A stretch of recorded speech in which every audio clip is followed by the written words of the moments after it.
Yeah, it definitely wouldn't be healthy, right? And I think you can measure health in a lot of different ways, but you're either getting better or you're getting worse. So if you choose not to take action and you're not healthy, then you're the sum of your choices. I'm Zac Armstrong, and this is No Hype, Just Standards. This show is for the guys who have figured it all out, how to perform at a high level everywhere, except when it comes to their own health.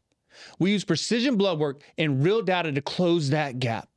Not guesses, not annual checkups, actual numbers. Beau is a segment manager at a major industrial manufacturing company. He travels constantly, he has 2 young kids, and he has a wife who runs marathons.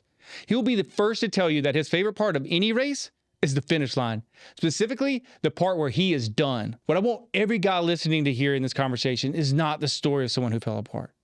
It is a story of someone who was doing everything right and still didn't have what he needed to see the full picture.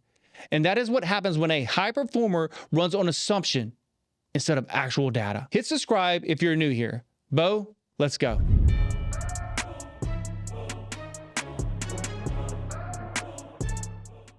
Hey, Beau, so how's it going? For everybody who's just meeting, can you kind of like walk me through your career? You didn't come up in what, were perceived as a traditional path. So can you kind of walk us through that? Sure. Yeah. So I started my career working in IT. So I graduated college in 2008. That was a tough time to be looking for careers. Yeah, for anything, any field. So I was fortunate. I got into a role at a place where I interned. Worked in IT for a while, quickly realized that I wanted to work in marketing. So I kind of really had to cut my chops, taking on special projects, extra work to get some the visibility of that team. Then I was fortunate enough to be given an opportunity to transition into an inside sales marketing role. And I would say that's really kind of where I began my career in marketing. Did that for a while, worked mainly in, I would say, that inside sales role for 2-3 years. Then I got into product marketing, and that's really where I fell in love with marketing. And that's really what I do today. So just transition different products, different companies, but really my role is talking to customers, figuring out what keeps them up at night, and then how to overcome those challenges, and then hopefully provide value to both customers and the business, so the financials make sense. Right. So basically finding their pain points. Yeah, absolutely. Yep. Yeah. Not unfamiliar with that myself. You're a fundamentals guy. What does that actually mean in practice? The way you approach your work as well as your decisions? Yeah. So I think the program that you have is interesting because there's a lot of data to be had, whether that's on a Whoop or other resources on the app. But for me, what I find is if I'm not doing the fundamentals right, if I'm not eating right, I'm not sleeping right, the data is going to show that. 100%. Quick. Exactly. Quick. And you get a bit of a analysis paralysis. So Sure. Some of those I think you can fix pretty fundamentally. Like, did you sleep bad? Yeah. Well, what time did you go to bed? Was it 11:30 and you woke up at 5 o'clock? Well, yeah, that's going to be bad sleep. So maybe really consider your plan for the day. What do you got to get done? When are you going to bed? When are you going to get up? Fundamentals, super basic. Or like, I'm really tired. Well, how much water did you drink? Well, I was super busy all day. I had a little bit of water. Yeah, fundamentals. Like drink water and go to bed on time. That's why we get along so well. What's funny is we never met each other until this morning when you came over to work out. But I felt like I knew you because we've known each other now for a pretty good while. And I tell everybody, even though we're remotely, I get to know someone so well that I feel like I've known them for probably closer to them than I've known some friends for years, just because of the amount of stuff we share. But the fundamentals is funny in the way you said that. We didn't even talk about it yet, but it's like a 13-minute window for me to go to bed at night. Like I go to bed at this time or that. And if I'm not in that 13-minute mark, it ends like I can tell you what time it is. It's like 7:47. 7:47, I'm not in bed. Then I get up, whatever I'm doing, I stop and I go to bed. That's hard to do. Yeah, that's amazing. My window's probably a little bit bigger. I'd say I'm an 8:30 to 9:30 guy. Yeah. And I felt like that was a pretty strict window, but I think it's really the discipline. 100%. You gotta know that's your window, and whatever happens in that variable, like you might be a little bit early, you might be a little bit late, but those are the boundaries. No, and that's I bring it up all the time, and especially with clients, like we all set an alarm to wake up and it's a precise time, but we never hold ourselves on the other end to go to bed at a certain time. But that's what affects the difference in the amount of sleep you get, is what time you go to bed. And what people don't understand is when you get that kind of rhythm, your body naturally, like, oh, I have trouble falling asleep. Well, if you go to bed every time, like in a pretty close window, that'll improve over time. Your body naturally goes into that rhythm, and it's very helpful. And that's what fundamentals, that's one of the staples of what my program is about, is consistency to where you see results over time. It's no fad diet. It's none of this. And you get results like yours. We'll have to show, obviously I'll talk to the producer and make sure that your photos are shown here to show like how you went in a matter of time. I was telling him this morning, telling you this morning that the results you got was so fast and so amazing. Like it doesn't happen as fast as yours was. So let's walk through your weeks right now. What does a real work week look like for you? Because you have a lot of travel, you have young kids. How does that look for you? Yeah, I would say for me, right now, a lot of it is driven by what kind of projects we're running at work and what we need from customers. So there's usually customer visits. Maybe I'd look over the course of a month and say, in the course of a month, I'm probably traveling at least 2 weeks in that month. And then... But that is like local travel. Yeah, definitely not local travel. Local travel, I guess I don't even count. Like Yeah. if I go to work at 8 and I'm home by 5, if I'm going somewhere in that day outside of the office, like I don't even count that. Yeah. But this is more overnights. Week-long ones, international. So absolutely. Yeah. So there's a bulk of that, but then there's baseball practice, gymnastics, scouts, Lego club, those kind of things. I want to be around for the kids and be part of those too. So it's balancing which priority is important to that week. And I guess that's where work-life balance to me is always kind of a bit of it's a fugazi. If I could steal a line from Wolf of Wall Street, right? Yeah. It's not real because you have this priority or that priority. And there's no 50-50 balance, right? No. Like if you're gone for a week, you're going to miss family things that are scheduled. And then if you're back the next week, you might be, maybe you're cutting out of work a little bit early to go see the kids play baseball, but it's not balanced. It's not 50-50. It's this priority or that priority. Yeah. And even if you're gone and you come back, it's like you're putting yourself back in their life. But to talk about like something we talked about this morning, and I knew you before you were coming, is you were coming here to do this, and then you had to go start travel week next week for Monday. You had to be somewhere. But the type of person and priorities and how you set in life, and just kind of what human being you are, you're going to fly back just for a few hours to spend the day with your family, to spend time with them, and then leave from there to your work trip.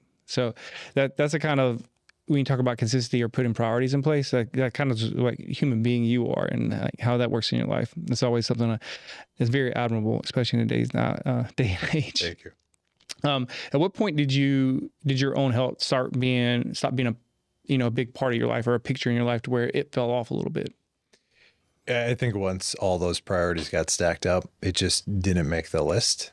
And it's hard to say that out loud, right? Because I don't think anybody would say they don't want to be healthy and they don't want to be active. It's just, you have so many hours in the day and you fill those up with the important priorities, and there's just not enough time left. Right. How did you notice that was affecting things in your life? Not just your own health, but what, that has a snowball effect, so to say. Sleep was a big one. Sleep wasn't real great. I also didn't mentally feel good about myself. Like it's not the person I normally would expect to see. My wife's a big runner, so I was impressed with her discipline. So we live in Wisconsin. It's no secret that it's cold there, and she'll go out and she'll run 10, 12 miles in the middle of winter. And to me, I'm laying in bed and I'm under the sheets. It's warm, and I get up in the morning and I'm like, it's kind of chilly in the house, as she's coming back in and she's got icicles hanging from her eyelids. So like that kind of commitment to something, especially from a fitness perspective, I think is hard. Yeah. Especially when nobody's looking, right? No. Like she doesn't get any kudos because she did that. No. So to me, I'm still impressed when she does that. I don't think I could do that even today, but I think just kind of having that discipline that she does was something that I was lacking. Yeah. kind of way to ask that then is like, for the person, like you had your health at that time, your health wasn't a priority. How did that kind of come across her, make you feel like watching her do that and then knowing yourself, we're not holding the same what standard as I would say? Yeah, I definitely didn't feel good about it. I felt a little like I was underperforming, and I knew I could do it. I just didn't know how to do it. Right. Had you ever really like thought about making a priority or like looking at numbers or the data with yourself, or is this something that was kind of foreign to you at the time? I think one number that's always easy to get is weight, right? So you can jump on a scale and you can see what it says, but I just didn't know what to do with it. So I had maybe access to a little bit of information, but I think the next piece for me was like, what do I do with this? If I gain weight, is that bad? If I lose weight, is that bad? Like, what is the right number this should be? So I think getting some information was important, but more specifically, the right information. What's the right information I need to get? Because there's so much out there. We were talking about earlier this morning when we were going for a walk. Like, there's so much information. It's very accessible, but how do we know which one's right or wrong? Exactly. Like, I can go put information, ask ChatGPT something right now, and I can ask it, and it'll give it to me. I'm like, well, that doesn't sound right. And it'll reply to me, you're absolutely right. I didn't think about that. Like, even ChatGPT, it can give you some wrong answers or guide you wrong. At some point, all this kind of, the way that you were feeling from maybe the wife or feeling about yourself, everything, it led you to a point to where, you started like having a thought to reach out or to like look at things. What got you to that point? What did that look like for you? Yeah. So crazy story. I actually felt like I was doing really well maybe 2 or 3 years ago. So I was working out in the gym. I was cycling quite a bit and I saw some good gains. But it was kind of a bit of a mystery as to why. Like I just had some rhythm and I was doing the right things. But then I broke my collarbone. I crashed my bike, broke my collarbone, and I just couldn't get back into that swing. Mm-hmm. So I was struggling with like, how do I do this again? And I was working a lot with my wife on it too. She was a big driver for me. Like, I think that's when you have a good partnership, when somebody is really there to help you make good decisions and even kind of push you. So she was kind of holding me accountable to like, what are you going to do? How are you going to get in shape? So that's when I reached out, looking for a program, looking for some structure. And when you were looking, what kind of level of detail or what were your expectations? Yeah, I don't think I had any. It was like generally what everybody says. Yeah. It's like, this is bad and I would like it to be better. Yeah. Just make it happen. Make it happen. Yeah. So like talking about making it better, making it happen, you went through, 15 years of a career and like with performance metrics and stuff. And now where you see where you're at now, like what is kind of going through your head? Like how you got from point where you were back in October till now? Yeah, so I definitely feel like there's success. I would say so. And I'm proud of that. Like, I think those things are important. But for me, I think some of the successes are my kids are now interested in working out. Oh, that's people don't understand. Oh man, like we talked about this morning too. I was like, my kids are usually in the gym working out. They were at somewhere this morning though. The example you set, I'd say it all the time with kids. At some point in our childhood, we stopped listening to our parents, but we sure as hell mimic them. Exactly. Yeah. And so it's easy if you set an example, they'll pay attention to it and they'll mirror you. Yeah. And what was that like to, hearing that from your kids? So my oldest, he is an active runner at school and he gets that from his mom for sure. Yeah. Like I'm not a runner. Like the best part about running for me is the end. I just can't do it. Like I'm not strong enough. I don't have that discipline. Yeah, My head is constantly telling me like, you should stop, like, end this. But so my oldest will actively kind of, like you said, mimic his mom. Mm-hmm. So he runs, he likes it. But the other day I went in the basement and I was doing some weights and he wants to see how it works and he wants to do it. And I think to me, it's kind of setting those fundamentals like, hey, this is what you should be doing. However you incorporate it in your life is up to you, but this is important. Like make it a priority. So I feel like it's a tool, whether he exercises it a lot or a little, it's up to him, but it's something he should know how to do, when to do. And hopefully those are things that he can copy when he sees his mother and me using those. Okay. Outside of just that, was there anything that kind of surprised you that you weren't expecting? Food. So nutrition. Yeah. I never really thought about what I was eating. It was really breakfast, lunch, dinner, like whatever's around, whatever you want to eat, just eat it. And that's it. I never really looked at a lot of macros or protein and or labels. Exactly. Yeah. I guess I was surprised as to what I was actually eating. It's amazing.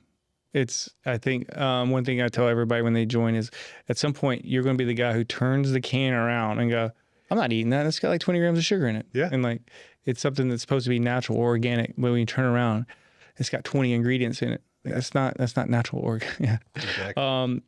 What was it like seeing this kind of level of detail of you paying attention to everything now? And how hard was it with your travel? Oh, it's extremely hard. Like, yeah. I think if you don't have a plan. So let's rephrase that. I don't think it's hard in what you're doing. I think it's hard without a plan. Exactly. Like when you were going and just shooting from the hip. You said it well this morning, actually. I'll let you say it, but do you remember how you phrased, if you go in there without a plan? Do you remember how you said it this morning? Maybe something like, if you don't have a plan, that's the plan. No, like if you're hungry and you're waiting to get to that restaurant and without a plan, what's going to happen, right? Yeah, you're going to fail. You're going to fail every time, right? Because you're just going to go, you're not going to know, you're not going to have a plan. Before this, how hard was travel and just like, what was it doing to your body? Yeah, it definitely wasn't good. Like, I think, again, I put a lot of effort into setting up the travel. Mm-hmm. So understanding who we're meeting with, why we're meeting with them. Yep. Making sure everybody had all the information, lots of communication. But then when it came to just food in general, is like, whatever's close, do that. And then we should be out of here in 30, 45 minutes. Yep. Or when you go to a restaurant with a client, whatever's on the menu, you order. And then when you came in and now you have not just a plan, but hey, Zach, I'm going to this restaurant, or I'm going to be staying here at this hotel. Can you help me out? And then everything's given to you kind of suitcase. How easy was that to get, hey, here's 5 restaurants, here's 5 meals, these are your macros. How easy and was that to do? It was great, especially on the gym side. I think for me, it's a little intimidating going into, we'll say like a full gym. So I work out at Planet Fitness a lot. It's a little intimidating going in there because I always felt like everybody knows I have no idea what I'm doing. And I would say for me, it's even a little more intimate in a hotel gym because then you take this huge facility, you make it much smaller, and you cram 3 or 4 other people in there that probably have been in there before. Yeah, I always felt like that I'm a bit of a poser in here, like they know. But with a plan, I could go in there. I was going to do this, and then I was going to be out of there. Sure, and it helps. Like even funny is when you came work out with me this morning, you stuck to your plan. Yeah, you did exactly. my workout, you stuck to your plan. Yep. I thought that was hilarious. Yeah. Let's talk about those heavy weeks of travel because I know a lot of guys out there and girls are traveling a lot. Let's talk about it in 2 phases. The first phase, like how did travel, like what kind of toll did it have on your body pre doing any of the program?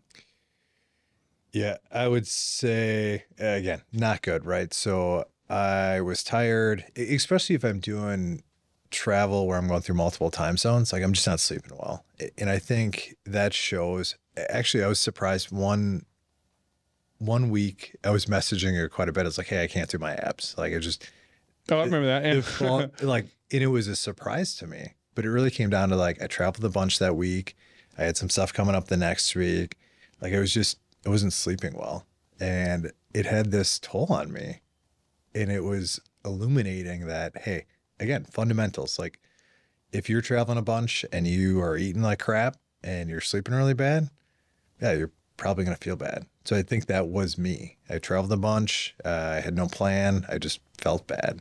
Felt bad. And from were you noticing any toll with work or like, not just with work, but when you did return home, like how you were acting towards your family or short, with people, any of that, did you start seeing a cumulative effect? Yeah, I'd say for me, like I probably wasn't as active as I should be. Like, Say no to those warm sheets. yeah, exactly. Yeah, yeah. It's like, Yeah. we have a limited number of warm days in Wisconsin. So like being outside, like you leverage those. Yeah. And sometimes it's like, the kids can go outside. I'll sit on the couch or whatever. But now to me, it's like, hey, I got to get 10,000 steps. Like, Let's do it. yeah, like let's do something. Let's walk. Let's play baseball. Like, let's get outside. And so what about going back to that with that heavy travel? Like, did you notice maybe some mental, fatigue when you were in meetings, or not picking up or as sharp as you were before? Like, as a cumulative effect had on it. Definitely the afternoons. So now I love the mornings. I feel a bit like an Oh, me too. Yeah, I get it. feel like an old I get it. Yeah. It's like I have no problem waking up and just having a cup of coffee and just sitting there thinking about what my day is going to be, like having breakfast, getting some steps. Like to me, I love the morning. Me too. But it makes the afternoon, especially prior to having a system or a structure, like the afternoons are brutal. Yeah. And now you feel like you have that ability, that fatigue's kind of gone. You're still mentally sharp. Yeah, that or like if I'm getting tired, like I'm probably gonna get up, get some steps. Like my body's telling me something. Like, Yeah. You can't sit there for 4 hours in a row and expect nothing to happen. Like your body wants to move. Yeah. And so we were talking about not just that. So when you came home, did you notice a shift with after travel? Now that you've been doing this for a while and you've gotten to that effect of where you're more mentally sharp, your body's there. What kind of effect have you noticed that with your family? Have you heard from them that they notice a difference, or have you kind of noticed yourself, or a little bit of both? Yeah, probably a little bit of both. I think for me, like again, yeah, that mental focus in the afternoon had been a challenge. But now when I'm coming home, like I got a plan. If I got to work out, kids know that. Like maybe they join me in the basement. Like there's a little more structure to my day, and structure isn't a bad thing. No, actually, yeah, I think it kind of sets expectations. it does. And people are scared of it. But when they get into it in that routine, we're habitual in nature already. Yeah. You just pick your habits. Exactly. Right. You think, oh, I'm not structured. Well, if you're sitting there watching Netflix for an hour, you're still structured. It's just not the way you think it. Yeah. It's just, this is my TV time instead of me doing this time. Yeah. How did you have your kids said anything like, oh, Dad, like you act different, you look different? Yeah, I would say the easiest one is like they just see it. They see me doing these things. And the crazy part for me was like they want to participate in it, which is awesome. Yeah, and that's what kind of we were talking about too. Like you can optimize certain things in your life and help things, or you go make money. But the one thing you can't get back is time. Like that is, to me, as a human being, that is your most precious commodity. Yeah. Is just, and then if you're not in good shape, or you're not like that end of that finite number gets closer because you're taking away years from your life by living a certain way. And when you get to see yourself right now, and knowing that the time that you're getting to spend with your children, you're more there, is what it sounds like to me, that you're more present. And you sit there and you think about the kind of dad you are and the example you're setting. How does that make you feel? What is those things like, hey, I'm doing this, my kids want to work out, they're noticing the difference. What does that intake for you? Yeah, I'm proud. Like, I think it's creating that bond over something. I saw a stat the other day, and I'll get this wrong, but it was something like, you have a limited amount of time with your kids, but the most amount of time you have is when they're born and up until they're like 18. That was me. I posted that. Okay. Oh yeah. That's perfect. Yeah. It makes sense, right? Like they're in your life. Yeah. Like this is your opportunity to share something with them. Yeah. And it can be anything you want it to be. Yeah. But you own that time. You're going to do whatever, good or bad, in that time. No, and I'll bring it back to what it was. I can't remember the exact number, but it's the time you spend with, your kid you live ever how many years, and your kid lives every many years. But the percentage of that you spend with your child from 0 to 13 is like 80% of what you'll spend in the lifetime with your children is in that time frame. And it makes sense when you think about it, because at 13 you think about yourself. You don't hang out with mom and dad. Yeah, right. Yeah. It's a friend time, man. It's gone. Like mom and dad are lame, right? And even, especially now with technology, man, it's so easy to get going, right? And and that's because they still want to have something to do with you then. Yeah. But make no mistake, that example you set, like they will still mimic it after 13. They just probably won't want to hear it from you. Right. Yeah. For sure. They got other priorities. Yeah. It's very humbling to know like that kind of, when you get to set that example for those people, and then, cause it doesn't just live in you, it'll live in them the rest of their lives. Yeah. Right. Yeah, exactly. And what kind of way does that make you think, like, as, this off the cuff right now? Like, what do you think when you hear that kind of stuff and what you're doing for your kids? Yeah, again, like I'm proud, but I learn a lot from them too. Sure. You know, it's like they're inquisitive, so they ask questions like, "Why are you doing that?" Or can I try that? And half the time I'm like, I don't even know if I'm doing this right. I think every parent, man, it's like every parent thinks that. Yeah, it's like I think this is how you do that. Winging it, like just try it. No instruction manual. Where's the instructions? Yeah, ChatGPT can't tell you that either, man. Like, exactly. We'll do it together. We'll figure it out. Yeah, there you go. If it's bad, we'll make it better. All right, let's go to the next person. What has your wife noticed? Yeah, the Miss Icicle Eyelids herself. Like, what's going on with her? Like, what is she seeing? Yeah, so she definitely knows like that I'm, we'll say, dropping like pants sizes and shirt sizes. Yeah. And I think for me, like it's a good way to show progress, right? And it's not all about that, but like she notices that, but she also knows I'm happier. Yes. Like, I think we were talking about weights and I was like, hey, I lost this many pounds or whatever. And she's like, yeah, it's not all about that. Like, what else did you see? I was like, oh, I'm putting on more weight. Like I'm performing better. Like I can see across different lifting sets that all of those have gone up. Like, all of them. Yeah. Yeah. So to me, it's like, it's a way to document progress, but I'm proud of that. She sees that. I'm happier. Like it depends on what you measure, but sure. Yeah, it's all good. People discount like almost all, because men, we're like, we think of it from a physical aspect, not the emotional or mental aspect. Yeah. Women are very good at that. Men, we're terrible at it. Yeah.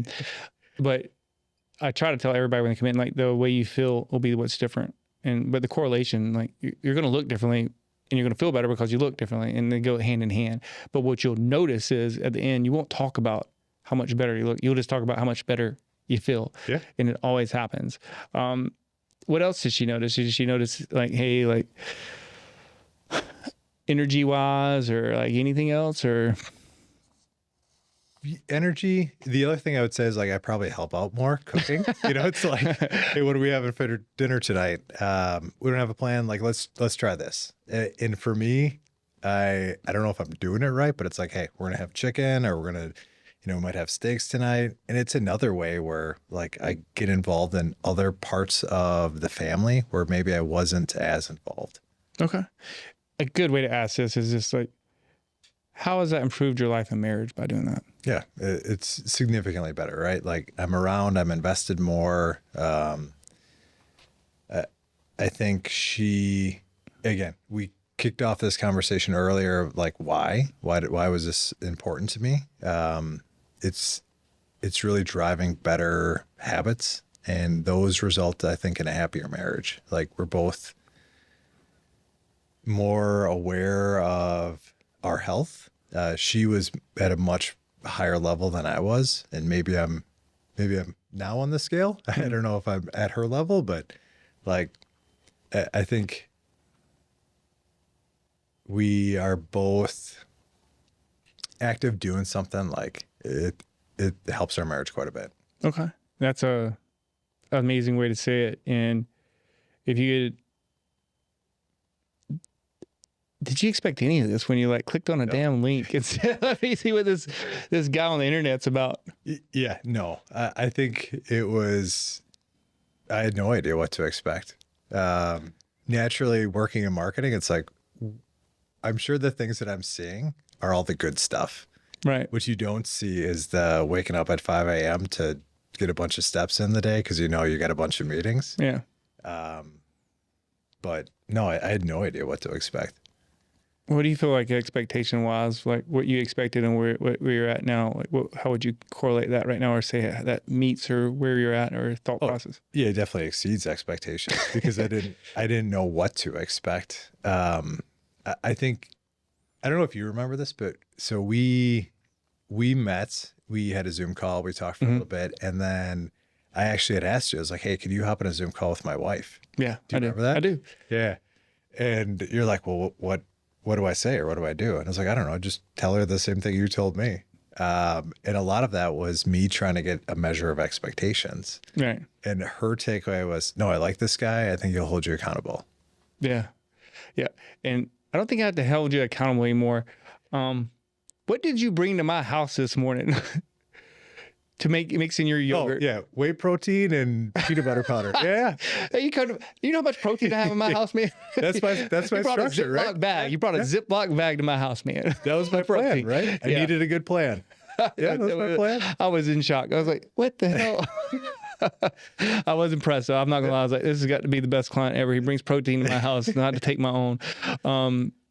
Speaking of that, like talking about plan, where you're at and like who you are now, if you could look back, at Beau 5 years ago, what would you tell that guy? I would probably say like you need structure, like figure out where to get it, do something. Mm-hmm. I think my dad gave me this advice once when I was young. He's like, do something. Might not be right, but take action.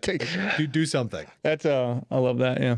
So that's probably what I'd say. Like take action. And do something. That's me. I'm get an 80% solution, go, and then figure out the other 20% to make it perfect later. Yeah. And just talking about Beau from 5 years ago to Beau now, like how much better shape are you now than you were 5 years ago? Yeah, much better. And from a mental and physical standpoint, what do you think? Well, this morning when we were in the gym, like I did 4 sets of 8 pull-ups. And that actually was my goal when I joined the program. I remember that now. Yeah, the pull-ups. I was like, I'll do some pull-ups. And I think pull-ups and push-ups are just like those fundamental exercises that are just brutally hard. Mm-hmm. Like if you're in shape, you can do those. But if you're not in shape, you can't do those. Yeah. So I think those, again, are like the fundamentals. And that's a good way to measure your fitness. So I couldn't do that 5 years ago. Yeah. And before we move on a little bit, I just want to take the opportunity here and like let you kind of, because you're not a bodacious kind of guy, right? You're not, you're not braggadocious at all. How good do you feel about yourself now and where you're at? Yeah, I feel great. Like I'm how proud of yourself are you? Like when you actually look in the mirror and like, yeah, and you can let it out and say some truths. Now nobody's going to judge. No, I feel at one point I would feel uncomfortable taking my shirt off at the beach. Let's do that. I don't have that problem anymore. Yeah. And that sense of pride, like it's amazing to see that and hear it, because I can hear it out of you. It's hard to pull it out of you, but I can hear it out of you. That's like the Midwest nice thing. Like it's just hard to get around it. Just eat some cheese curds and make it go away, right? So if there's a guy out there who's like hearing this, where kind of exactly where you are, they're smart, they're capable, they're busy, they're traveling, what would you try to say to him? Like what would you say to him to maybe get this Kickstarter to do something like this? I think I would probably tell them like, hey, again, take action and get a good plan. Right. You need good structure. Let me rephrase it. Let's start it this way before we go there. What were the concerns you had that somebody might have right now? What concerns did you initially have? It's like, I don't know this person. Sure. I saw this thing. Yeah. Now I'm going to give them some money. Yeah. Am I going to get an ROI on my money? Okay. Anything else? There's a lot of options. Yeah. So like you can do competitive analysis all day. You'll have analysis paralysis. Yeah. You're going to have to make some decisions and take some action. And again, like I think the thing that worked well for me in your program is I could talk to you. Yes. Okay, this isn't working. I don't think you get that with all programs. No. And just to go on that, like, how would you describe our interactions? I think you said it well. Like I feel like I've known you forever, and I could just ask you questions that might. It's like, hey, this isn't working, or like, should I do this, or like, I can't do abs today. What's happening? Yeah. Or like, I gained weight. Why? Right. And it wasn't a 3-paragraph sentence. It was like right to the point. I felt good about just our communications that way. Yeah. You gave me solid answers. Like, yeah, I think it's weird because I think another fear you may have, like, hey, I'm not going to see this guy. Right? This is the first time we met was That's this morning. true. Yeah. Yeah. But again, I've known you for, it feels like years now. What would you say, like, to overcome that fear? What helped you overcome that fear that the person out there is listening to right now? Exactly that. Like, you were listening to me. Yeah. Like, I could send you a message and I get an answer back minutes later. Usually I have a 2 hour, rule. Well, 2 hours is not answered, then it's a problem. Yeah. So I think, at least for me, like, I didn't see you. And in some cases, like, I don't need a Zoom call all the time. I just need to ask a question, get an answer, and then take some Move action. on. Right. Yeah. What else? So once you tell them, hey, these were my concerns, these are how I overcame them, this is what the program actually was, what else would you say? Hey, this is why you need to start, because I wouldn't have this if I didn't. What were those things that you would not have right now if you hadn't? Yeah, it definitely wouldn't be healthy, right? And I think you can measure health in a lot of different ways, but you're either getting better or you're getting worse. Sure. So if you choose not to take action and you're not healthy, then you're the sum of your choices. But your choices, and I'll take it back to try to nail this down. Your choices just don't affect you. Exactly. Yeah. Right. Are you going to be around for your kids? So I think are you going to participate in their stuff? Yeah. So like when we say what you would not have, when we take it back to what you were saying earlier about the example for your kids, the proudness that you see. There's a difference with, like, there's not just you going, hey, I'm setting an example to my kids. Your kid coming to ask, Dad, can I work out with you? That does something different in here, right? It's different in your heart. That makes you feel like, oh man, I'm really making a difference in my kid's life. Yeah. Those are the things that you're missing, right? Yeah, absolutely. Right. Those things wouldn't be there either. Right. And they wouldn't be. And if you didn't have them right now, think of it like this. I told you 5 months ago, if you didn't do this, you would have this. If you hadn't have these things in your life right now, how bad would that in your heart make you feel, or in your head feel? Yeah. I think if I lost them, because I know I had them. Exactly. Yeah. I would feel, again, like that's time I can't get back. Ever. Yeah. Never can you. Okay. All right. So what we're going to do now is we're going to do a call, I think. Well, let me finish up one more thing. But I just want to tell you, like, you're one of my favorite clients. It's like, I know you so well because we communicate almost daily. I don't communicate with every client daily, but you, I definitely did for a long time. I still do for most days. The example you set for your children, the person you are as a human being. And we went on a long walk this morning. And I think people a lot, they think I'm joking. And I told you, like, if I had a choice between this F-18s or doing this or this, I told you this morning, I said, I would rather do this if you gave me the choice any day of the week, because the effect that you guys that I get to have on you, but it's the inverse, the effect that people like you who are setting example for their kids and making a difference that changes lives, not just their own, way it makes me feel as a human being. It makes a big difference in my life. And I appreciate, thank you for that as well. Thank you. Okay. All right. Now we'll move on to rapid fire. I'm ready. All right. So this is how it works. Before we wrap up, we're going to do rapid fire. No thinking, no explanations.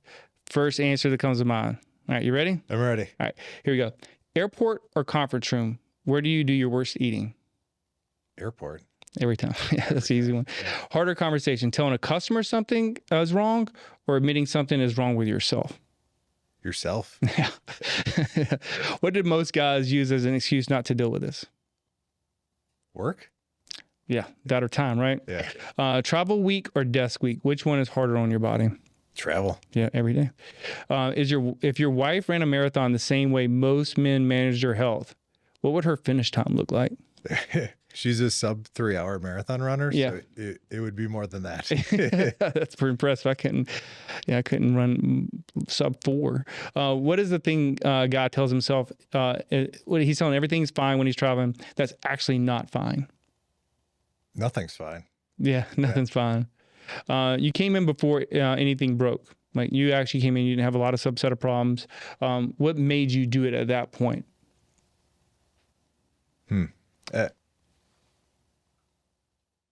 I think this wasn't a rapid fire one. I think for me, I once was healthy and I wanted to be healthy again. Okay. That actually makes a lot of sense. What do your kids need from you that has nothing to do with your job title? Time. If a guy's listening right now has been putting this off, what is the one thing he's afraid of?